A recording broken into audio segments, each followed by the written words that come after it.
Hey guys, welcome back to Tamil Canadian Baby Channel.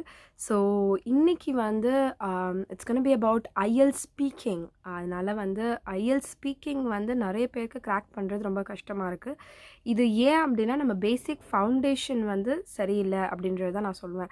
So நம்ம school டேஸ்லேருந்தே சரியாக English பேசியிருக்க மாட்டோம், ஆர் நமக்கு இங்கிலீஷில் பெரிய ஆர்வம் இருந்திருக்காது அந்த டைமில். அதனால அதுக்கப்புறம் போக போக டேஸில் வந்து நம்ம கொலீக்ஸோட ஒரு நம்ம ஆஃபீஸ் காலேஜ் மேட்ஸோட வந்து நம்ம பேசின இங்கிலீஷ் மட்டும்தான் நமக்கு ஒரு இங்கிலீஷாக தெரியும். ஸோ இது ஒரு பெரிய ப்ராப்ளம்னால நிறைய பேருக்கு இங்கிலீஷ் வந்து ஸ்பீக்கிங்கில் கிராக் பண்ணுறதுக்கு கொஞ்சம் கஷ்டமாக இருக்கும். இந்த video IELTS tips and tricks பற்றி தான்.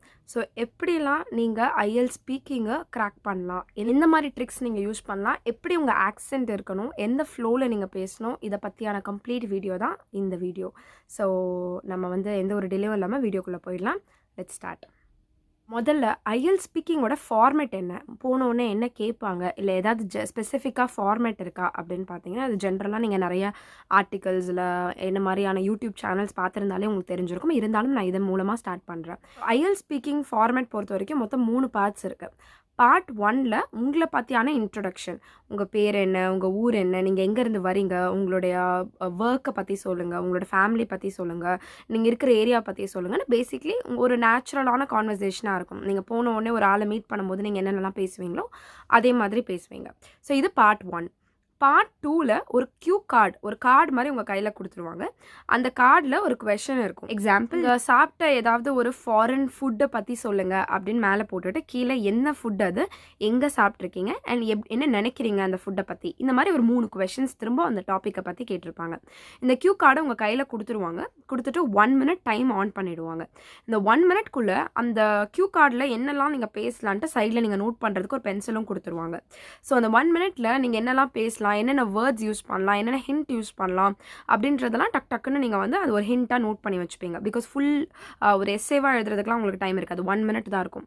ஸோ ஒரு ஹிண்ட் மாதிரி பேசிக் சின்ன சின்ன வேர்ட்ஸாக நோட் பண்ணி வச்சுப்பீங்க. அந்த ஹிண்ட்டை பார்த்த உடனே உங்களுக்கு அடுத்த வார்த்தை இதெல்லாம் நம்ம பேசணும், அடுத்த சென்டென்ஸ் நம்ம இதை பற்றி தான் ஆரம்பிக்கணும் அப்படின்ற ஒரு பேசிக் நாலேஜ் உங்களுக்கு வந்து அந்த ஹிண்ட்டை பார்த்தோன்னே தெரிஞ்சிடும். ஸோ இதுக்கு தான் அந்த 1 minute கொடுத்து டைம் கொடுத்து உங்களுக்கு அந்த cue card and pencil paper எல்லாமே கொடுக்குறாங்க. சரி, அடுத்த தேர்ட் பார்ட் என்ன அப்படின்னு பார்த்தீங்கன்னா, அவங்களுக்கு வந்து அந்த செகண்ட் பார்ட்டில் இருக்கிற கொஷின்ஸை இன்னும் கொஞ்சம் டீட்டெயில்டாக எலாபரேட் பண்ணி, ஓகே அந்த ஃபாரின் ஃபுட்டை நீங்கள் அங்கே சாப்பிட்டேன்னு சொன்னீங்க இல்லையா, வேறு என்ன ஃபாரின் ஃபுட்டெல்லாம் உங்களுக்கு பிடிக்கும், அந்த ஃபாரின் கண்ட்ரிக்கு போய் அந்த ஃபுட்டை சாப்பிட்ருக்கீங்களா, இந்த மாதிரி டீட்டெயில்டாக இன்னும் அந்த செகண்ட் பார்ட்டில் இருக்கிற கொஷின்ஸை பற்றியான டீட்டெயில்டு கொஷின்ஸாக தேர்ட் பார்ட்டில் டீட்டெயிலாக கேட்பாங்க. ஸோ அந்த 1 minute கியூ கார்டில் நீங்கள் வந்து நிறைய வேர்ட்ஸ் நோட் பண்ணி வச்சுக்கிறது ரொம்ப நல்லது. கேப்லரிஸாக இருக்கட்டும், இல்லை அடுத்தடுத்து எதை பற்றிலாம் பேசலாம். ஃபாரின் ஃபுட்டுனா நமக்கு மைண்டில் என்னெல்லாம் நம்ம எதை பற்றி பேச போகிறோம். ஃபார் எக்ஸாம்பிள் இப்போ என்ன கேட்குறாங்க அப்படின்னு வச்சுங்க. எக்ஸாம்பிள், இட்டாலியன் ஃபுட் எல்லாமே எனக்கு ரொம்ப பிடிக்கும். இட்டாலியன் பாஸ்தா, இட்டாலியன் லசானியா, இது எல்லாமே. ஸோ இந்த லசானியா பற்றி நான் பேச போகிறேன் அப்படின்னா அந்த லசானியா பற்றி நான் நோட் பண்ணி வச்சுப்பேன். லசானியாவில் என்னென்ன இன்க்ரீடியன்ஸ் இருக்குது, லசானியா அந்த இன்க்ரீடியன்ஸ் எல்லாம் கூட உங்களுக்கு ஒகாபுலரி வேர்ட்ஸ். ஸோ அதெல்லாம் கண்டிப்பாக உங்களோட மார்க்கை இம்ப்ரூவ் பண்ணுறதுக்கு ஹெல்ப் பண்ணும். ஸோ லசானியா எங்கே நான் சாப்பிட்ருக்கேன், என் ஃப்ரெண்ட்ஸில் யாருக்கெல்லாம் லசானியா பிடிக்கும், லசானியா செய்கிறது எப்படி, எனக்கு செய்ய தெரியுமா, இந்த மாதிரி பேசிக்காக நான் எல்லாமே நோட் பண்ணி வச்சுப்பேன். அண்ட் ஒகாபுலரிஸ், அதாவது டிஃப்ரெண்ட்டான வார்த்தைகள், அதாவது ஒகாபுலரிஸ்ன்றது அதுதான். அடிக்கடி நம்ம உபயோகப்படுத்துகிற வார்த்தைகள் இல்லாமல் கொஞ்சம் வித்தியாசமான வார்த்தைகளை நம்ம இங்கிலீஷில் முன்னாடியே நம்ம ப்ராக்டிஸ் செஷன்லேயே அதெல்லாம் ப்ரிப்பேர் பண்ணி வச்சுக்கிறது ரொம்ப நல்லது. அதுக்கு உங்களுக்கு தனியாக 25% ஆஃப் த மார்க்ஸ் கொடுக்க போகிறாங்க. Example, I like it very much அப்படின்றத விட தி food is delicious, I like to taste அப்படின்ற மாதிரி வேறு மாதிரி மாற்றலாம் நீங்கள். ஸோ இந்த மாதிரி ரொம்ப காமனான ஒகாபுலரிஸை தவிர்த்துக்கலாம். ஸோ எஸ், பிஃபோர் வந்து ரொம்ப டீட்டெயில்டாக இந்த டிப்ஸ் அண்ட் ட்ரிக்ஸ்க்குள்ளே போகிறதுக்கு முன்னாடி நம்ம வந்து என்னென்ன டாபிக்ஸ்லாம் கவர் ஆகும், என்ன மாதிரியான டாபிக்ஸில் உங்களுக்கு IELTSல கேட்பாங்க அப்படின்றதுக்கு போயிடலாம். டிவி அட்வர்டைசிங், நியூஸ், இது சம்மந்தப்பட்டது ஒரு டாப்பிக்காக கேட்கலாம். டிவியில் நீங்கள் என்ன பார்ப்பீங்க, என்ன மாதிரியான சேனல்ஸ் உங்களுக்கு பிடிக்கும், என்ன மாதிரி ஷோஸ் பிடிக்கும். அட்வர்டைசிங்னு எடுத்துக்கிட்டால் நீங்கள் ரீசெண்டாக பார்த்த அட்வர்டைஸ்மெண்ட்டில் எது உங்களை ரொம்ப கவர்ந்துருக்கு, என்ன மாதிரி நீங்கள் என்ன கண்டென்ட் கற்றுக்கிட்டீங்க அந்த அட்வர்டைஸ்மெண்ட்டில் இருந்து, அந்த மாதிரி கேட்கலாம்.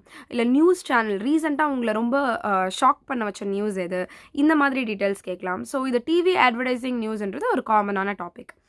ரெண்டாவது கேட்டகரி பார்த்தீங்கன்னா என்விரான்மெண்ட் அண்ட் லைஃப். என்விரான்மெண்ட்னா உங்கள் சுற்றுச்சூழல், உங்கள் சுற்றுச்சூழலில் நடக்கிற அநியாயங்கள் பற்றி சொல்லுங்கள். ட்ரீஸ் எல்லாம் கட் பண்ணுறாங்க, அது என்விரான்மெண்ட்டுக்கு எவ்வளோ கேடு அப்படின்றத நீங்கள் டிஸ்கிரைப் பண்ணுங்கள். அப்புறம் என்விரான்மெண்ட்டில் நீங்கள் மாற்ற நினைக்கிற விஷயம் என்ன, இந்த மாதிரி நிறைய விஷயம் கேட்கலாம். அப்புறம் உங்கள் லைஃப் பற்றி கேட்கலாம். உங்கள் லைஃப்பில் நீங்கள் என்ன சாதிக்கணும்னு நினைக்கிறீங்க, ஒரு நீங்கள் ஆல்ரெடி பண்ண விஷயத்தில் எது தப்புன்னு நினைக்கிறீங்க, இந்த மாதிரி பேசிக் விஷயங்கள்லாம் கேட்கலாம். ஸோ இது ஒரு கேட்டகரி சொல்லலாம். உங்களுக்கு பிடிச்ச திங்ஸ், ஷாப்பிங், இதை பற்றி கேட்கலாம். ஸோ என்ன பொருள் நீங்கள் ரீசெண்டாக வாங்கினதே நீங்கள் வந்து கில்ட்டியாக ஃபீல் பண்ணுறீங்க, ஐயோ தெரியாமல் நம்ம வாங்கிட்டோன்னு ஃபீல் பண்ணுறீங்க, இல்லை நீங்கள் வாங்கின திங்ஸ்லேயே எது ரொம்ப எக்ஸ்பென்சிவ் நினைக்கிறீங்க, ஷாப்பிங் போகிறதுனா உங்களுக்கு பிடிக்குமா, இது வந்து பார்ட் 2ல் கேட்டாங்கன்னா கேட்குறதுக்கு வாய்ப்பு இருக்குது ஷாப்பிங் பற்றி. ஸோ ஒரு ஒரு ஒரு ஒரு ஹெட்டிங் கொடுத்துருவாங்க, நீங்கள் ரீசெண்டாக போன ஷாப்பிங் பற்றி சொல்லுங்கள் அப்படின்னு சொல்லி. ஸோ எங்கே போனீங்க, என்ன வாங்கினீங்க அண்ட் அதோட அனுபவம் அப்படின்னு ஒரு பிரேக் டவுன் மாதிரி கொடுத்து அந்த மாதிரி உங்களுக்கு கொடுத்துருவாங்க. ஸோ இதை தான் நீங்கள் வந்து எக்ஸ்பிளைன் பண்ணணும். நீங்கள் வந்து அந்த கியூ கார்டு, அதாவது பார்ட் 2ல் வரும்போது உங்களை டிஸ்டர்பே பண்ண மாட்டாங்க, உங்களை வந்து எந்த கேள்வி நடுவில் கேட்க மாட்டாங்க. ஸோ நீங்கள் தொடர்ந்து பேசிக்கிட்டே இருக்கணும். உங்கள் தாட் ப்ராசஸ் அதுக்கு வந்து ஃபாஸ்ட்டாக வேலை செய்யணும். அதுக்கு தான் அந்த ஹிண்ட்டை நீங்கள் நோட் பண்ணுறீங்க. இப்போ நான் முன்னாடி சொன்ன மாதிரி அந்த லசானியான்ற ஒரு டிஷ்ஷை வச்சு நான் என்னெல்லாம் பேசலாம் அப்படின்றது என் மைண்டில் அடுத்தடுத்து நான் ஓடிக்கிட்டே இருக்கணும். அப்போ தான் என்னால் வந்து அதை வெளிப்படையாக ஓப்பனாக பேச முடியும். ஸோ அது ஒரு விஷயம். இப்போ நான் முன்னாடி சொன்னேன் இல்லையா, ஷாப்பிங்னு வரும்போது அந்த ஷாப்பிங் நான் எங்கே போனேன், ஸோ நீங்கள் அதை டி நகர் ஷாப்பிங் சொல்லலாம், இல்லை பாரிஸ் ஷாப்பிங் சொல்லலாம், இல்லை நீங்கள் ஒரு பெங்களூர், டெல்லி, இல்லை நீங்கள் வேறு ஏதாவது கண்ட்ரிக்கு போன ஷாப்பிங் பற்றி பேசலாம். எது உங்களுக்கு ரெண்டு விதமாக இதை வந்து மக்கள் வந்து ஹேண்டில் பண்ணுவாங்க. ஒன்று, ஆல்ரெடி நடந்த எக்ஸ்பீரியன்ஸில் எது ரொம்ப ரொம்ப நல்லா அவங்களால பேச முடியும் அப்படின்ற ஒரு உண்மையான எக்ஸ்பீரியன்ஸை மைண்டில் வச்சுட்டு அதை ஹிண்ட்டில் நோட் பண்ணிவிட்டு அதை பற்றி பேசுவாங்க. இன்னும் சில கேட்டகரி மக்கள் வந்து என்ன பண்ணுவாங்க, பொய்யா அவங்களே வந்து படத்தில் பார்த்த விஷயமா இருக்கலாம், இல்லை அவங்க வந்து அவங்க ஃப்ரெண்ட்ஸ் அவங்கக்கிட்ட சொன்ன கதையாக இருக்கலாம், இல்லை அவங்க வந்து அவங்களாம் இமேஜின் பண்ண ஒரு விஷயமா இருக்கலாம். இதை வந்து அவங்க மைண்டில் தாட் ப்ராசஸாக ஓட விட்டுட்டு அப்படியே அடுத்தடுத்து சொல்லுவாங்க. ஃபார் எக்ஸாம்பிள், நான் இட்டாலி போயிருக்கேன், ஆனால் இட்டாலியில் போய் நான் லசானியா சாப்பிட்டதில்லை. ஸோ அப்போ நான் வந்து இதை ஒரு கதையாக நான் உருவாக்குறேன். ஸோ நான் இட்டாலி போனேன், அங்கே நான் லசானியா சாப்பிட்டேன், அங்கே நிறையா ரெஸ்டாரண்ட்ஸ் இருந்தது, நாங்கள் ரிவ்யூ எடுத்துகிட்டு எந்த ரெஸ்டாரண்ட்ஸ் போகலான்னு நினச்சோம். இது மாதிரி நீங்களாக ஒரு கதையை பில்டப் பண்ணலாம். ஸோ இது வந்து 2 விதமான மக்கள் அவங்கவுங்களுடைய தாட் ப்ராசஸை பொறுத்தான விஷயம். ஸோ சில பேருக்கு உண்மையான கதை மட்டும்தான் அவங்களுக்கு நேச்சுரலாக சொல்ல வரும். ஒரு இமேஜினேஷனை டக்குன்னு அவங்களுக்கு வந்து சொல்ல வராது, அவங்களால பிளாபர் பண்ணுவாங்க, சில பேர் வந்து ஸ்ட்ரக் ஆவாங்க சில டைம்ஸில். ஸோ அது ரொம்ப ரொம்ப இம்பார்ட்டண்ட். இதுக்கு சில ட்ரிக்ஸ் என்ன, தொடர்ந்து பேசுகிறதுக்கு என்ன ட்ரிக்ஸ் அப்படின்றது நான் கடைசியில் சொல்கிறேன். ஸோ பிஃபோர் தட் நம்ம அடுத்தடுத்து என்ன கேட்டகரி அப்படின்றத பார்த்துடலாம். ஸோ நான் இப்போ கேட்டகரிஸ் எல்லாம் கொஞ்சம் ஃபாஸ்ட்டாக சொல்லிகிட்டே இருக்கிறேன். ஸோ அதுக்கப்புறம் நம்ம அந்த மாக் டெஸ்ட் மாதிரியான செஷன் போனோம்னா இன்னும் உங்களுக்கு கிளியராக புரியும்.